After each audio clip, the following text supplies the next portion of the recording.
All right, Pawn family, welcome back to another episode of the Pawn Leaders Podcast. Today I have a really, really cool episode. I have a refiners panel, and I'll introduce them to you, and then we'll talk about how they got into the pawn industry, and we'll get into some questions about refining and kind of just putting light to some questions that I as a pawnbroker have and others have as well. So with me first, this was his idea, so I will introduce him first. Rafael from United Precious Metals. We also have Peter from GEIB Refining Corporation and Michelle from Gline and Rhodes. Welcome, the three of you. Thanks for coming on. Thank you for having us. Thanks for having us, Yigal.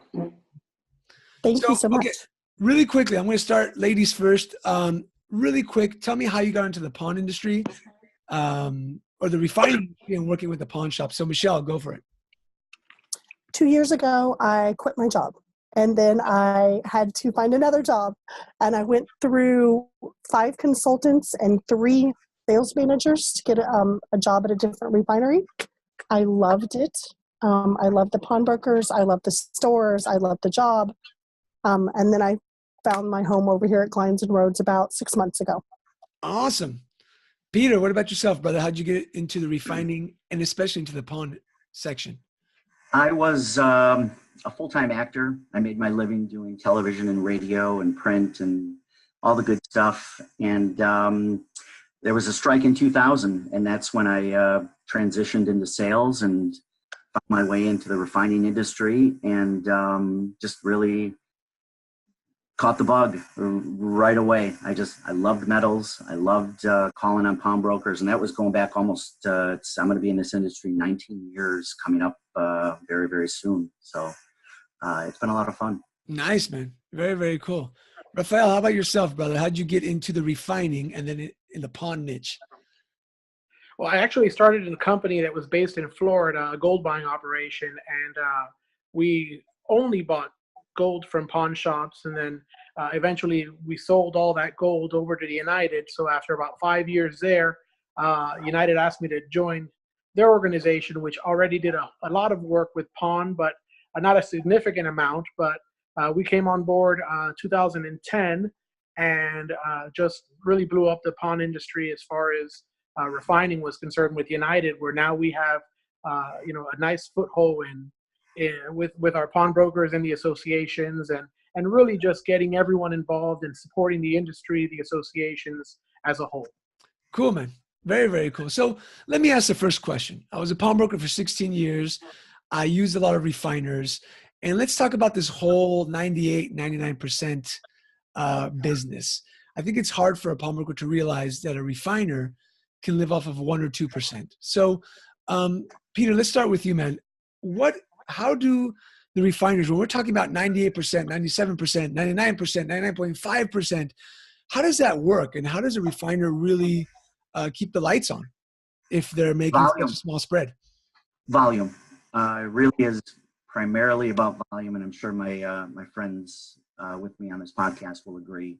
And we also have ancillary metals too that we make a lot of money on, which is silver and I don't know about copper and the other things, to be honest with you. It's above my pay grade, but we do pay for gold, silver, and platinum in our melts, and palladium if we find it. And we do get credit for those when they go in for refining. So, but most of it really, honestly, is just volume.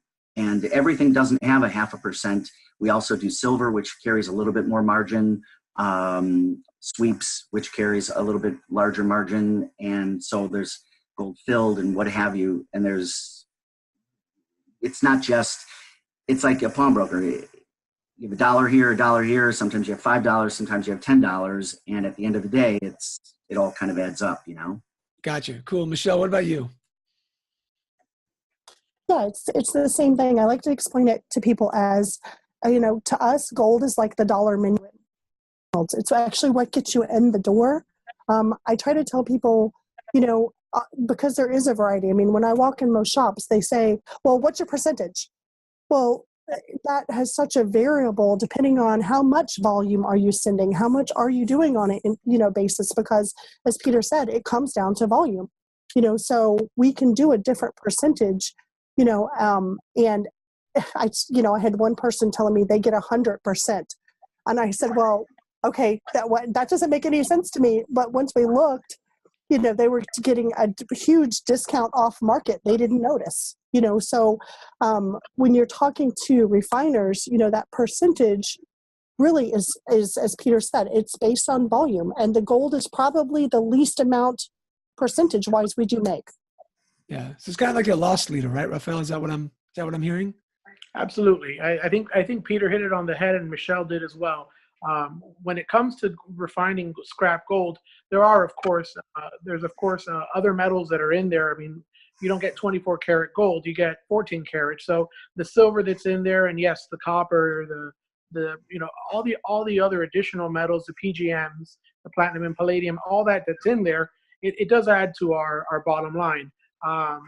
There's, of course, other ways of generating revenue. It's not just the buying of the gold, and yeah, we make 1%. It's what we do with that gold afterwards, where the profit comes in. And I know that some of the other companies also have different means of outlets. At United, for example, we make the products that go back into jewelry manufacturing, and we have a built-in margin there. So, it's a matter of saving a little bit, or maybe losing a little on the refining versus what you would pay a bank for precious metals to feed our stock. So absolutely, it's a viable question. It's a great question. Great. So let's, in the same breath, let's talk about fees, right? There are some refiners who charge fees. A lot of pawnbrokers don't want to pay a penny for anything in their life. So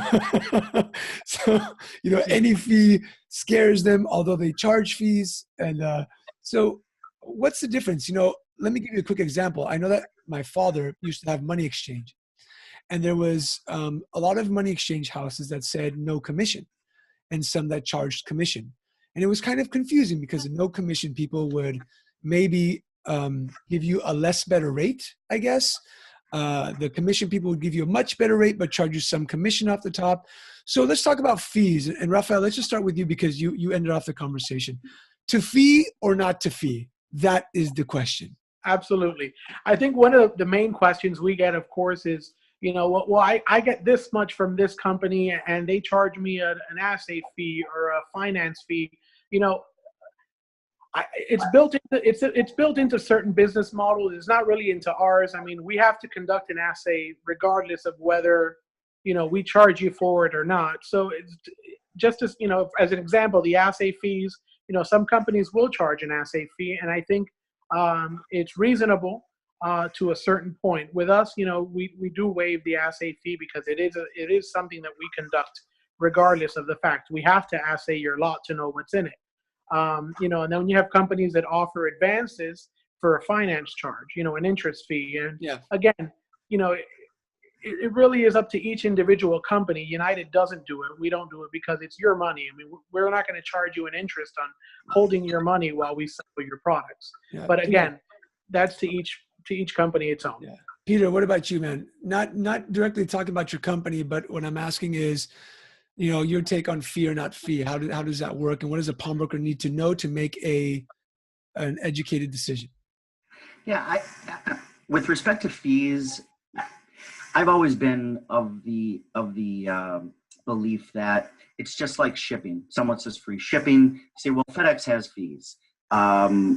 We have operating costs that are always going to be there, whether it's crucible and graphite molds and electricity and the manpower and everything else that goes into it. So, and then you have a fee to do the assay. So it's we all have those fixed costs, and it's not. You have to just understand that it's part of the expense, and it's part of the process to get the job and get the job done right. And the ultimate thing is to get a pure, honest, accurate account of your metal. And if it costs you $95 or $55 or $135 or whatever it may be to get it, I would want that, knowing that no one's taking liberties to cover any other expenses without charging that fee that we actually have. So that you're just doing good business. It's just transparency. You're just doing good business. That's all.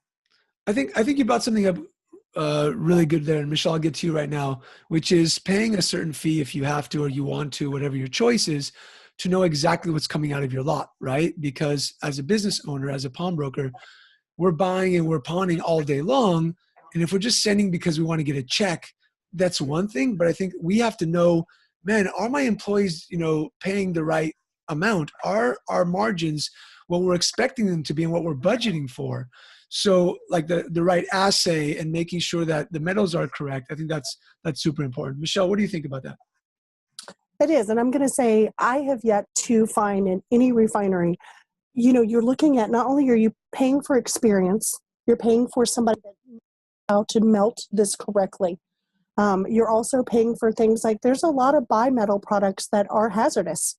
So all of us have to have hazardous waste certificates and hazardous waste, where we, have management teams that handle that for these pawnbrokers, which I don't think a lot of people think about those items as part of that cost. So there are those set costs that are required to get the job done. I think that if you aren't seeing fees, they're getting it. They're just getting it somewhere where you're not openly seeing it, I personally, I'm very open and I want to see it. Yeah. And I think that you said something there, that the refiners are a business.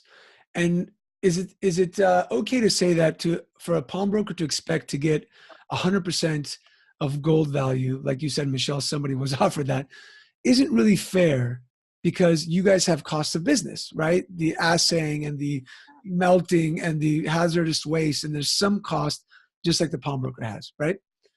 Cool. Yeah, we're for profit. Yeah, no, 100%. I It's a small profit, but we're for profit. Yeah. So let's talk about what are the best ways pawn shops can maximize the returns when they send you guys goods.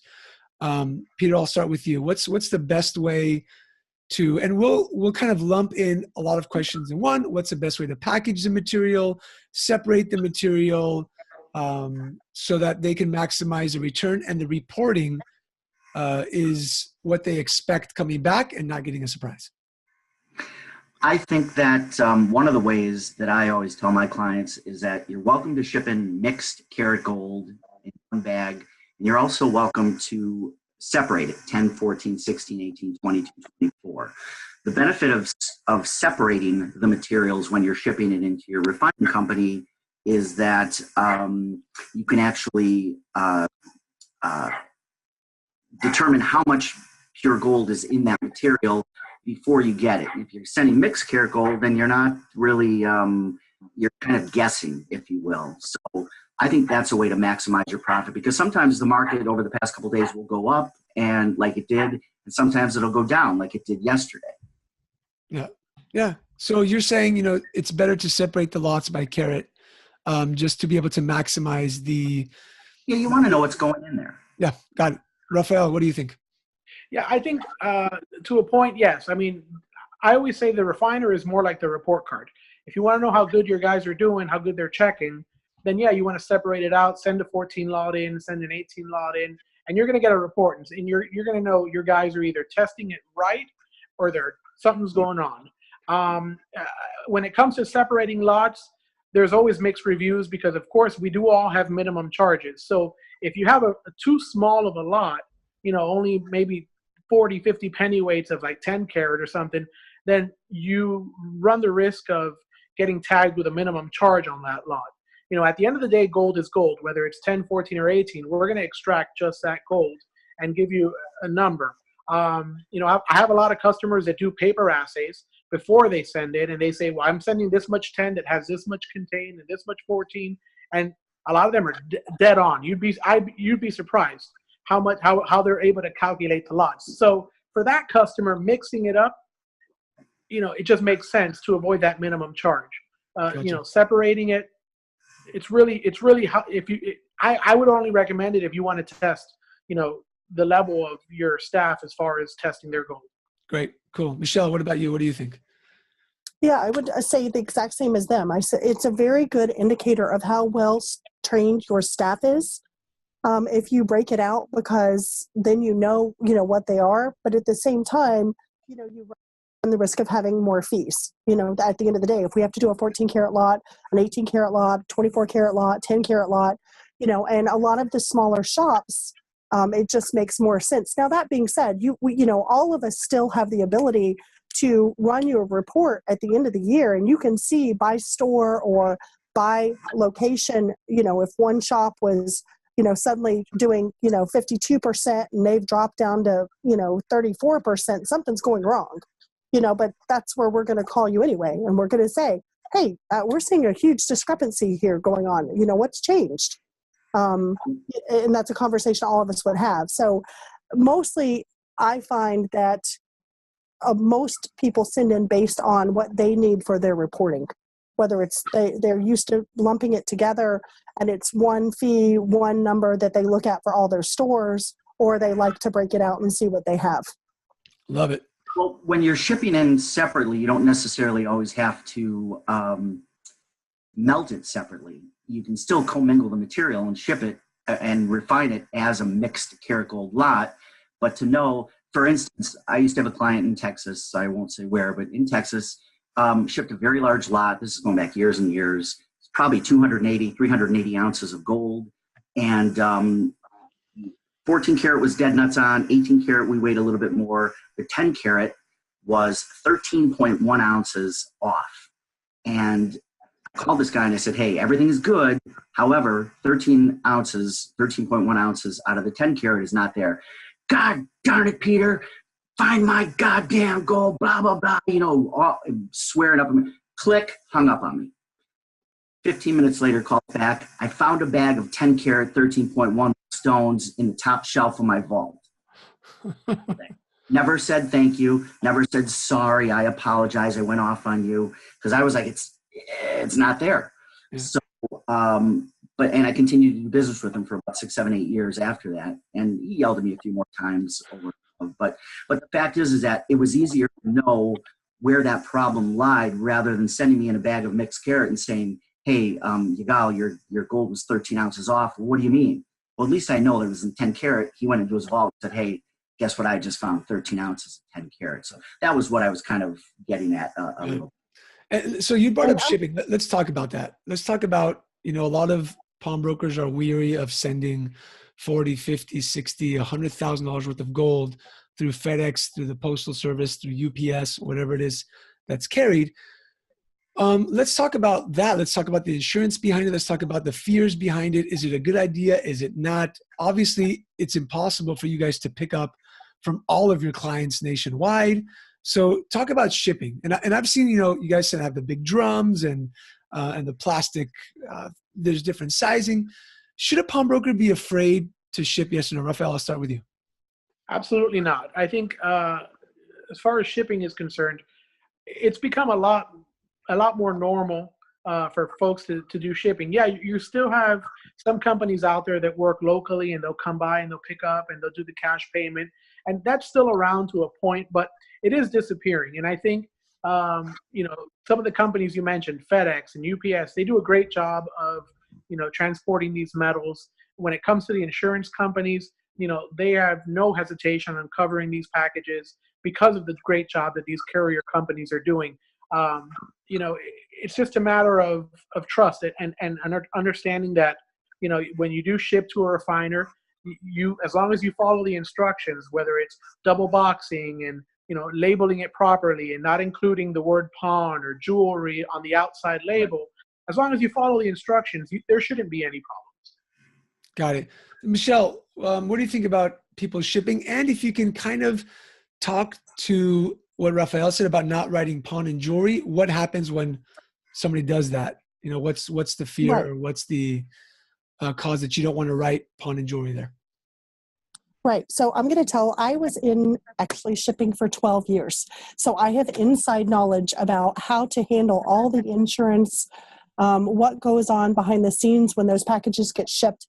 And I will say on this side, I would never worry about what is getting shipped and how it's going to be handled on the refiner side. Never. The things that I think that pawnbrokers really need to make sure is that they are doing the due diligence on their side, that they are actually documenting what's going into that shipment. even to the point if they take a picture, if they have a camera and take a picture, all of that may seem like 2 minutes out of their time that they don't have, but it makes it so much easier when processing a claim, if there ever is one. So when you're looking at shipping on these products, so if they have their shipping label, it's got everything broken down. They've confirmed it to their refinery. They schedule the pickup. The moment that is scheduled and scanned in, they're insured exactly at that point. So if it goes missing, once it's scanned in from any point there forward, it is on the company, the refinery, and the insurance. Generally, how that would be handled would be they would send over the documentation saying here was what was scanned in. They would show the label, so it wouldn't show pawn jewelry, because I do know that I had heard of another refiner that the mail carrier figured out that it was a jewelry pawn shipment, and he was opening them, taking a few pieces out, just enough to not notice, and then resealing it and delivering. Right. Wow. So you do have to be cautious, but at the same time, we've never had that happen. I can say Peter and Rafael, everybody calls if there's a 0.1 discrepancy once it arrives, we all call. But just cover yourself and your company with that due diligence on the upfront, so that if there is ever a problem, you're not questioning what's on there. Cool. Thank you, Peter. I also suggest to all of my clients, always double box your material.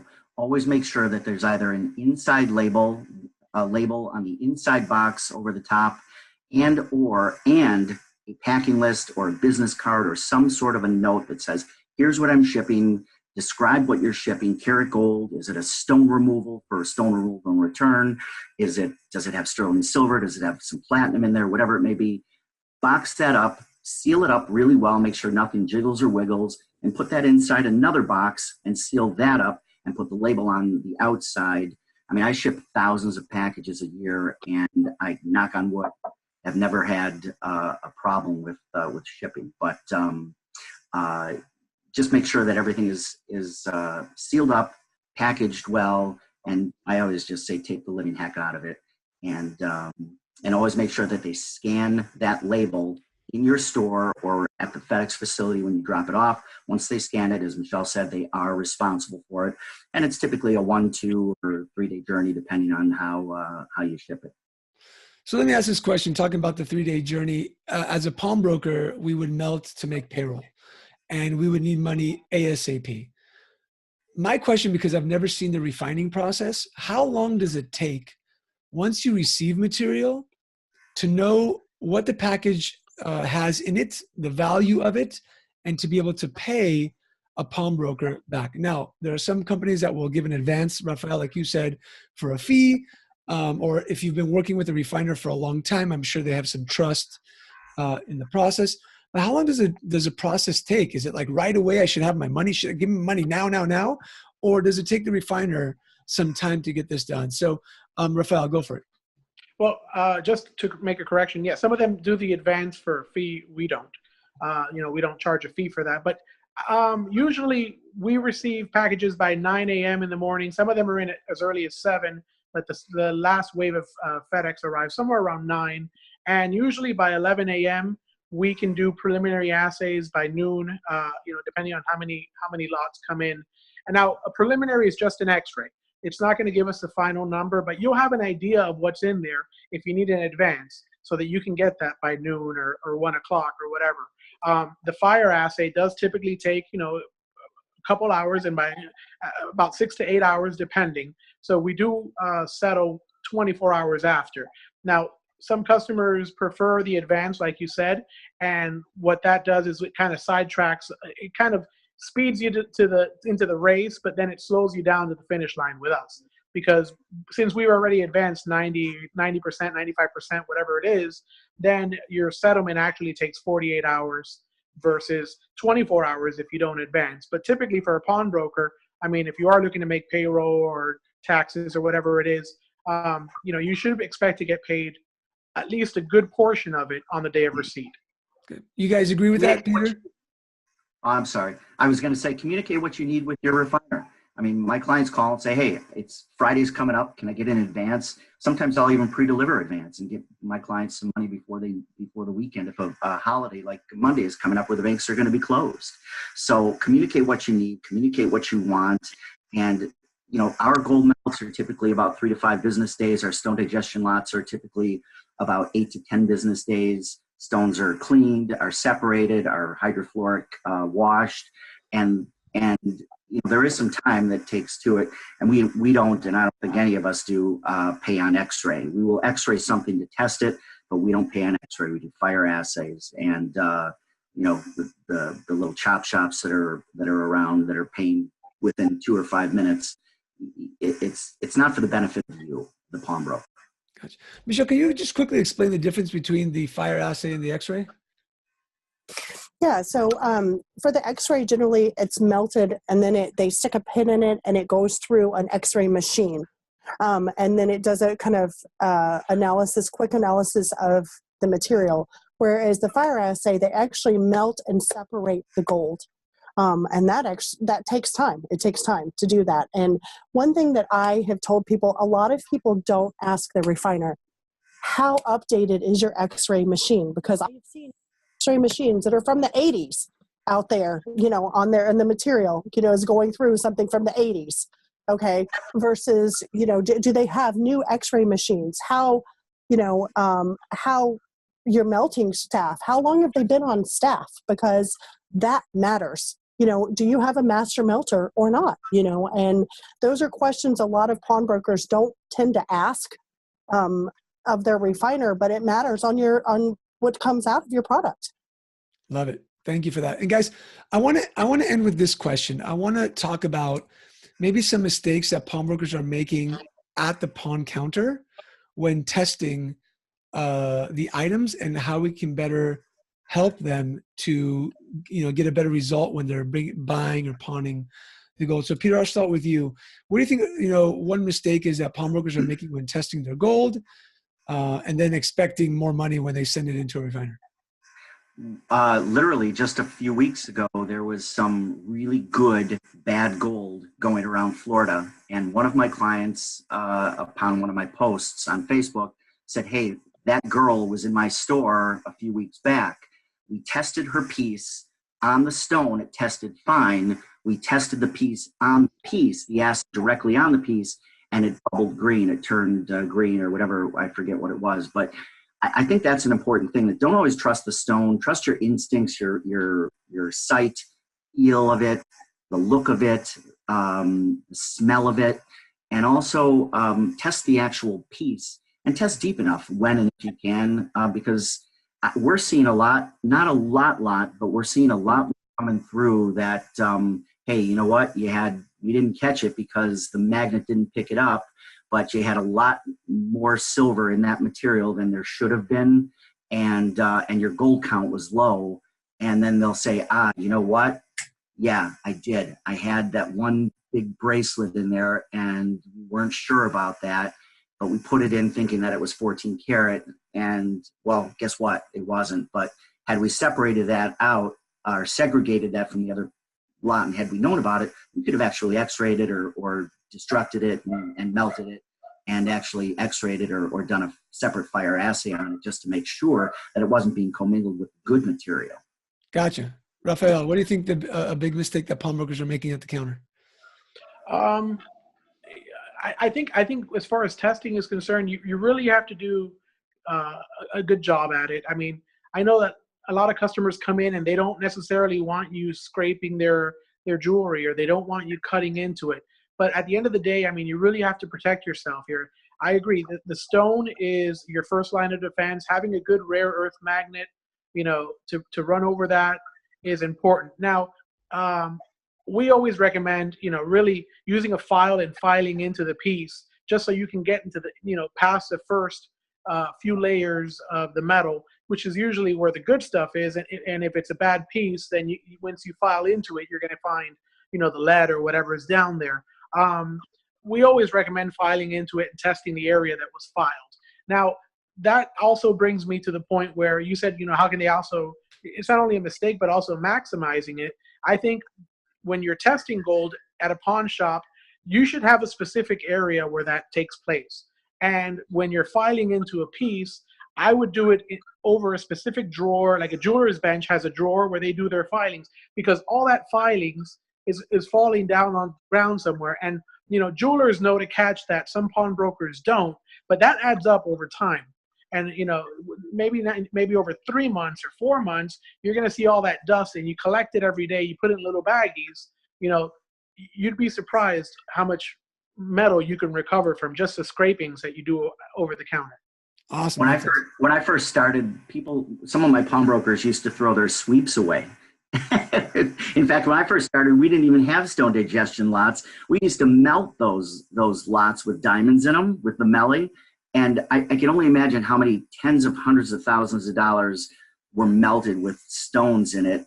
I mean, you learn as you go along, but Rafael's right. You always want to be able to catch that material, because that's found money for the pawnbroker, you know. I'll tell you a quick story, then we'll get to Michelle. My brother used to work at the jewelers building here in downtown San Diego. And he took me to one of the jewelers who was making a piece for him. And this place was disgusting. Like, it was just disgusting. Like, the carpet it must have had like 50 years on the carpet, never changed, just gross. And I walked out and I said, Morris, man, that's disgusting. That guy needs to change the carpet. He's like, oh, no. That's his retirement. Right. He's like, he's going to roll up that carpet, send it to a refiner, melt the carpet, like do whatever he needs to do. And that's his retirement money right there. Absolutely. Yeah. So Michelle, tell me what's a mistake that a pawnbroker's making, and how can they, on the other hand, how can they maximize? So not being in the gold industry that long, I will tell you, I think one of the largest mistakes that I hear is they don't keep training their staff enough.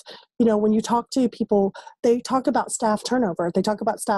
So they teach them the basics of these 3 things, but then they don't actually keep up on that month after month. It probably took me personally about a year before I could visually see the gold difference of fake versus real, right?